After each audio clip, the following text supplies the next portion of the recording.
Camilla and I met in a way that could have come straight out of a romance novel. It all began in the most ordinary of places, a cafeteria queue, but the moment our eyes met, something inside me shifted. I felt like a lovesick teenager all over again. My throat went dry, my thoughts scattered. I had all those nervous feelings you get when you meet someone special. Standing in front of me was this tall, striking beauty with deep black eyes that seemed to pull me in. She was absolutely mesmerizing, and I couldn't look away. And then, to my surprise, Camilla made the first move. She walked up to me and asked if I wanted to join her at her table. And just like that, our story began. One that quickly blossomed into a beautiful relationship. Camilla had so many wonderful qualities. She was smart, thoughtful, and always kind. But there was one thing about her that I found a little puzzling. She wasn't exactly a social butterfly. Crowds of more than 5 people seemed to make her uneasy, and the lack of close friends or casual acquaintances sometimes made me wonder about her past. How could someone so bold to approach me? Someone so outgoing, shy away from meeting my friends? I chalked it up to simple shyness and decided to let it go. One day, I asked her, Camilla, my friends want us to hang out. What do you think? She hesitated. I don't know, maybe another time. I tried again. Okay, how about we go out just the two of us? She smiled and shook her head. Why don't you come over to my place instead? Just us. It'll be cozier. I agreed. After all, everyone has their quirks, right? To be honest, Camilla never left me wanting for attention.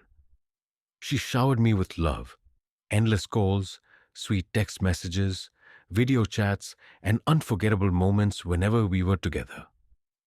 The months flew by, and after a year, I decided it was time to propose.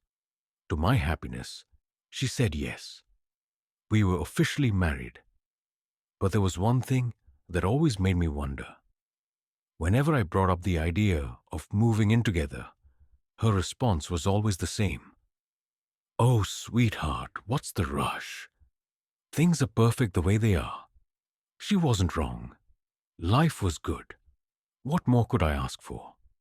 She was stunning, a fantastic cook, loved to read, and could hold her own in any conversation.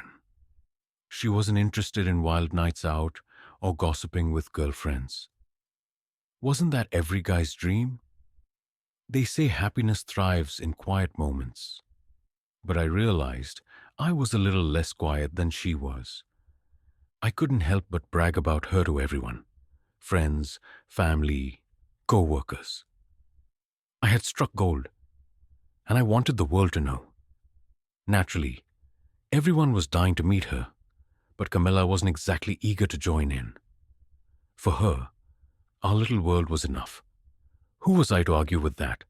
I was over the moon. But as fate would have it, my family tree was more like a sprawling forest, full of relatives. So, when my cousin announced she was getting married, I saw the perfect opportunity to introduce Camilla to my clan. Nearly 100 relatives would be there.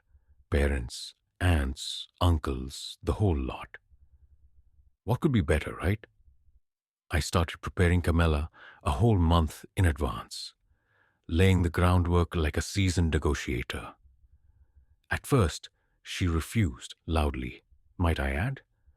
But after some patient persuasion, I finally convinced her. Victory. The big day arrived, but of course it didn't go as planned. Chaos hit right from the start. One of the bride's friends ended up with a split lip during the ceremony, and the wedding limo decided to give us a flat tire. We were late for the registration, and to top it off, Camilla had fallen sick the night before and couldn't make it. By lunchtime, things started to smooth out, and the celebration kicked into high gear. Drinks were flowing, toasts were flying, and the room was filled with laughter and chatter. But even with all that joy around me, something didn't feel right. I couldn't shake the thought of Camilla being home alone. Should I just leave and go to her? I called her, and she answered with a soothing voice. Don't worry about me. Enjoy yourself. I'm just going to rest and sleep this off. Give everyone my regards. Her words were simple, but I still felt uneasy. How could I relax?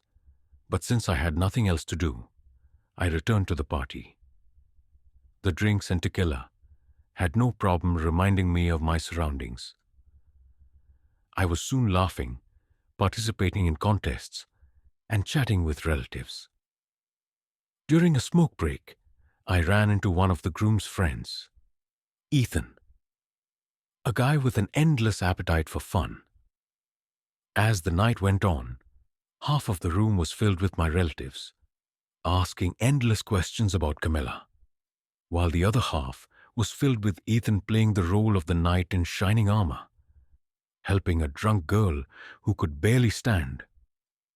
As the night wound down and guests started leaving, we were all waiting for a taxi. Me, my parents, my sister, and of course Ethan. But Ethan wasn't ready to call it a night. Forget about it. Let's have some real fun, he insisted, his eyes sparkling with mischief. I know a friend. She's a mess. She doesn't know how to say no. She'll get her husband to do anything. I could hardly believe it. He was making these statements in front of my mom and my sister. To my surprise, my mom responded with a grin. Aiden, you should go. Maybe someone will stop by for Camilla while you're out. I was taken aback. Was she joking? I felt a mixture of irritation and amusement. Camilla's practically an angel, I defended. She wouldn't let anyone in without good reason. She's all about propriety. The conversation could have gone on forever, but Ethan wasn't giving up. Come on, Aiden. Don't be a bore. We're young. Why go home now? I sighed. Count me out. And just like that, I knew all I wanted was to get back to my Camilla. A taxi pulled up, and Ethan, with his usual swagger, led the girl out of the car. The street lamps cast dim light on the scene, and the crowd was dense, making it hard to see anyone's face. But curiosity got the best of me, and I moved closer to take a look at this infamous woman who apparently couldn't say no. When I got closer, my stomach dropped. It was her, Camilla. The shock hit me like a punch. I froze, unable to comprehend what I was seeing. How could she be here? All this time she'd been too tired, or not feeling well, and now she was here with Ethan. My thoughts were a chaotic mess of anger, confusion, and heartbreak, swirling in a fog of vodka. Camilla looked just as stunned as I felt. How long has this been going on? I demanded, my voice shaking. Ethan answered casually. About a year. I met her at a bar. She was dancing on the table. The last time was just a couple of days ago. Our husband. Oh, that must be you, right? My head was spinning. Every word he said felt like a punch to the gut. My parents, my sister, and my aunt stood nearby, stunned and disbelieving. Ethan, the ignorant fool, seemed completely unaware of the tension and smiled like he'd just shared a funny story. Love has a way of making fools of us, blinding us to the warning signs we'd rather ignore. But when that illusion shatters, it burns, leaving scars that make you question everything. With every heartbreak, it becomes a little harder to trust, a little harder to believe in people again.